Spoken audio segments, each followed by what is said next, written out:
तर या महाराष्ट्र केसरीच्या अंतिम फेरीवर आपलं लक्ष असेल।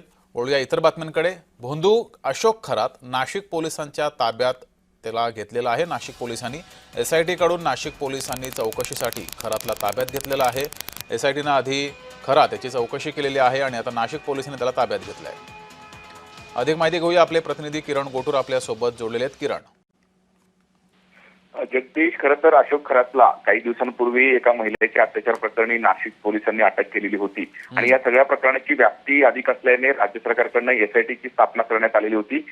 हा संपूर्ण जो हा तपास आहे तो जे एसआयटी कडनं सुरू असताना आणखीन एक महिलेने या अशोक खरातच्या विरोधात तक्रार दिलेली आहे।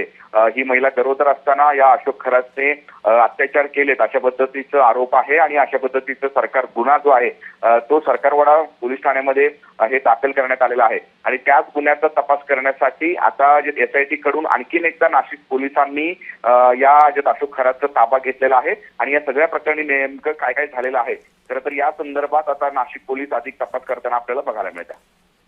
ठीक आहे, धन्यवाद किरण दिलेल्या माहितीबद्दल।